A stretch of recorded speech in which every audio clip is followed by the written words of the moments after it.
Hello international students, recently Canada की तरफ से मेजर अपडेट आई जिसमें आईआरसीसी ने 8 ऐसे प्रश्न पूछे हैं जो डायरेक्टली पीजीडब्ल्यूपी के साथ लिंक है। इनका जो भी आंसर आए ऐसा उम्मीद किया जा सकता है कि वो कहीं ना कहीं इंटरनेशनल स्टूडेंट्स के वर्क परमिट को जो after completion of their programme होता है उसको कहीं ना कहीं इम्पैक्ट करेंगे। चैलेंजिंग हो सकता है पीजीडब्ल्यूपी लेना कनाडा में। अगर कनाडा की बात करें तो उसका चार्म पीजीडब्ल्यूपी में है, इजी पीआर में है, तो डेफिनेटली वहाँ पे इंटरनेशनल स्टूडेंट्स बहुत ज़्यादा है, टेम्प्रेरी वर्कर्स बहुत ज़्यादा है। इसी कारण सीईसी का ड्रॉ काफ़ी देर से उन्होंने निकाला भी नहीं है। अभी आफ्टर 32 मंथ्स रिसेंटली सीईसी का ड्रॉ निकला था। सो अभी उनका पर्पस भी यही है कि जो ऑलरेडी इनसाइड कनाडा है उनका नंबर कम करना।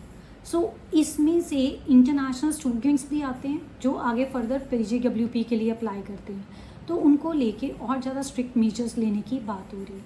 अब पर्पस क्या है, जो कनाडा की लेबर मार्केट है वहाँ पर जो ऑक्यूपेशंस की लिस्ट में जो शॉर्टेज है, मीन्स जिन वर्कर्स की वहाँ पे बहुत ज़्यादा डिमांड है और उनका सप्लाई मीन्स वो वर्कर्स बहुत कम है, तो उनके रिलेटेड ही उनके नंबर को बढ़ाने के लिए जो स्टूडेंट्स उस रेलिवेंट प्रोग्राम में स्टडी करते हैं उनको प्रायोरिटी दी जाएगी वर्क परमिट में। ये बाकी स्टूडेंट्स के लिए काफ़ी डिसअपॉइंटिंग न्यूज़ है। स्टूडेंट्स की अगर बात करें, मेजॉरिटी ऑफ द स्टूडेंट्स है जो कनाडा में जाते हैं जैसे बिजनेस के प्रोग्राम करते हैं, कुछ ऐसे प्रोग्राम करते हैं जिनका आगे फ्यूचर उनके लिए नहीं होता, लेकिन वो किसी ना किसी तरीके से फिर आगे वर्क परमिट अप्लाई करते हैं। उसके बाद कई बार वो अपना स्ट्रीम चेंज करते हैं, अपना एलमी अरेंज करते हैं, कुछ ना कुछ करते हैं। उसके बाद वो अपना पीजीडब्ल्यू के बाद के बाद अपना पीआर डालते हैं, लेकिन आने वाले टाइम में ये चीज़ें टफ हो सकती हैं। इसमें इसीलिए 8 ऐसे क्वेश्चंस पूछे गए हैं और इसमें ये उम्मीद की जा रही है कि जो नॉक में लेवल में लिस्ट है ऑक्यूपेशंस की उसको रिवाइज़ किया जा सकता है। इसी के साथ लैंग्वेज रिक्वायरमेंट्स की भी बात की गई है इन क्वेश्चंस में। मैं इन सभी क्वेश्चंस को डिस्कस करूँगी। इसी के साथ उन्होंने प्रोविंसेस से भी पूछा है कि वो क्या और चेंजेस चाहते हैं। जब इंटरनेशनल स्टूडेंट्स की बात करें, किन स्टूडेंट्स को वो लॉन्ग टर्म के लिए रखना चाहते हैं, तो अब ये डिस्कस करते हैं। लेकिन इस डिस्कशन से पहले आप सभी से रिक्वेस्ट है कि हमारे यूट्यूब के चैनल को सब्सक्राइब ज़रूर कीजिए और इंस्टाग्राम पे हमें फॉलो ज़रूर कीजिए। आपको हम अपडेटेड इन्फॉर्मेशन देते रहते हैं। तो सबसे पहला प्रश्न है नॉक लेवल को लेकर। नॉक लेवल में कौन से प्रोग्राम्स ऐड करने चाहिए, ये क्वेश्चन किया गया है। काफ़ी ऐसे प्रोग्राम्स हैं जिनकी डिमांड अगर प्रोविंसेस में है, लेकिन अगर वो नॉक में नहीं है, नॉक जो नेशनल ऑक्यूपेशन कोड है उसकी लिस्ट में नहीं है, तो उनको ऐड ऑन किया जा सकता है। उसके बाद प्रश्न है एग्जेम्पशन। किन स्टूडेंट्स को पीजीडब्ल्यूपी देते समय इतनी ज़्यादा जो रिस्ट्रिक्ट या जो कह सकते हैं स्ट्रिक्ट मेजर्स हो रहे हैं उनमें से एग्जाम किया जाए। इनमें फ्रैंकोफोन हो सकता है, डिग्री होल्डर्स हो सकते हैं, जैसे मास्टर डिग्री होल्डर्स को पहले एग्जाम किया गया कुछ केसेस में। फ्रैंकोफोन को प्रायोरिटी दी जाती है रिगार्डिंग पीआर। अभी बात की जाए तो उनका सीआरएस स्कोर भी कम रहता है, नंबर भी आईटीएस ज़्यादा इशू होते हैं, तो इस तरीके से कोई और ऐड ऑन किया जा सकता है एग्जाम्पशन में, उसकी बात भी की गई है।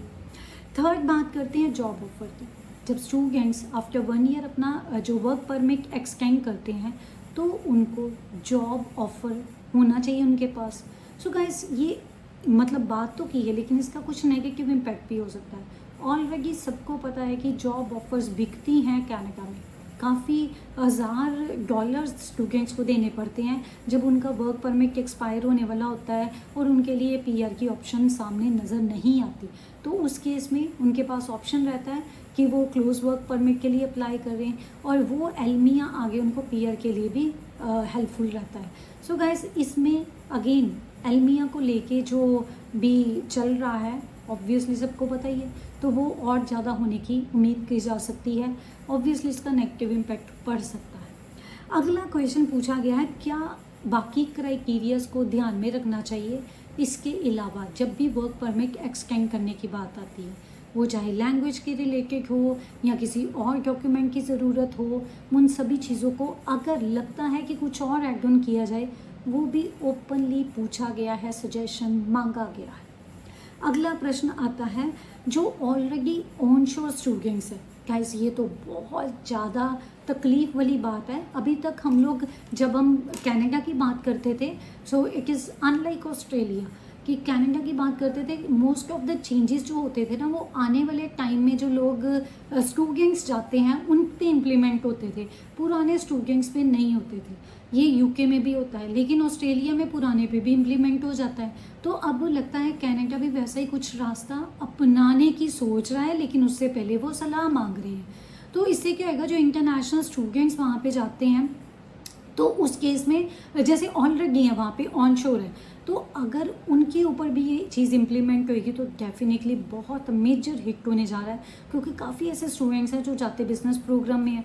एग्जांपल लेते हैं ओंटारियो की, ओंटारियो में ऑलरेडी नए प्रोग्राम्स के लिए बिजनेस वालों जो एप्लीकेंट्स हैं जो स्टूडेंट बिजनेस का प्रोग्राम करने जा रहे हैं उनके लिए प्रोविंशियल अटेस्टेशन लेटर देने को मना कर दिया गया। लेकिन जो ऑलरेडी स्टूडेंट्स वहाँ पे है, अगर वो PGWP में अप्लाई करते हैं तो डेफिनेटली एक मेजर हिट रहेगा उनके लिए, क्योंकि काफ़ी ज़्यादा ऐसे स्टूडेंट्स हैं जो बिजनेस प्रोग्राम में गए हुए हैं। अगला क्वेश्चन डिस्कस करते हैं, revision of occupation shortage list. तो जो ऑक्यूपेशन शॉर्टेज लिस्ट है उसका रिवीजन करने की बात की गई है, कब रिवाइज किया जाए, after a year, after 2 years और आफ्टर 3 years, मीन्स एक स्पेसिफिक टाइम। और वो जो चेंजेस आएंगे जब उसको रिवाइज किया जाएगा उसको कब इम्प्लीमेंट किया जाएगा, ये सारी चीज़ों को उन्होंने डिस्कस करने की बात की है। जो चेंजेस हैं वो नेक्स्ट सेमेस्टर वाले स्टूडेंट्स पे इम्प्लीमेंट होंगे या आने वाले 6 महीने के बाद जो जैसे लिस्ट अपडेट हुई, जैसे लिस्ट अपडेट हुई जनवरी में, आफ्टर 6 months मीन्स जून के बाद वो चीज़ें इम्प्लीमेंट होंगी कि नहीं, ये अभी डिसाइड होना बाकी है। अगला प्रश्न डिस्कस करते हैं, new changes align to profiles provinces want to retain for long term. मतलब जो प्रोविंसेस कुछ ऐसे एप्लीकेंट्स हैं जिनको वो चाहते हैं कि लंबे अरसे तक वहाँ पे रहें और उस प्रोविंस को फ़ायदा हो। I give you example, Manitoba ने रिसेंटली किया भी है। उन्होंने ऑनरेबल जो इमिग्रेशन मिनिस्टर मार्क मिलर हैं उनको लिखा 6700 वर्कर्स जिन्होंने ऑलरेडी PNP के लिए अप्लाई किया था, उनका भी रिज़ल्ट नहीं आया, इसमें इंटरनेशनल स्टूडेंट्स की बात कर रही हूँ, तो उनको आगे एक्सटेंड कर दिया गया वर्क परमिट। तो ये भी उन्होंने पूछा है कि आप ऐसी कौन सी कैटेगरी के स्टूडेंट्स हैं जिनको आप चाहते हैं कि वो वहाँ पर लंबे अरसे तक रहें, डेफिनेटली इससे प्रोविंस को फ़ायदा होगा। यहाँ पर मेनली एग्जांपल रहती है कंस्ट्रक्शन वर्कर्स की, हेल्थ केयर वर्कर्स की, IT प्रोफेशनल्स की, टूरिज़्म प्रोफेशनल्स की या रेलिवेंट इंडस्ट्री के लोगों की, क्योंकि काफ़ी ऐसे लोग हैं जो वहाँ पर जिनकी शॉर्टेज है, जिनकी इवन डिमांड भी है बहुत ज़्यादा, लेकिन वो वर्कर्स उतने नंबर में नहीं है। सो इस केस में बेनिफिट हो सकता है इनको। नेक्स्ट उन्होंने PNP को भी वाइबल पाथवे यूज़ करने की बात की है कि जो वहाँ पर लेबर मार्केट में शॉर्टेज चल रही है वर्कर्स की, उसी के साथ ही अपना PNP लिंक रखें, अदरवाइज उसमें भी रिवीजन की बात की गई। सो गाइस ये तो 8 ऐसे प्रश्न रहे जो IRCC ने पब्लिकली जिनका सजेशन मांगा है। डेफिनेटली जैसे सजेशन आएगा, जो इसके ऊपर व्यूज़ आएंगे, आपके साथ अपडेटेड इन्फॉर्मेशन ज़रूर शेयर करूँगी। बाकी इस वीडियो को शेयर कर दीजिए। ऐसी और अपडेटेड इन्फॉर्मेशन के लिए हमारे YouTube के चैनल को सब्सक्राइब कीजिए और इंस्टाग्राम पे हमें फॉलो ज़रूर कीजिए।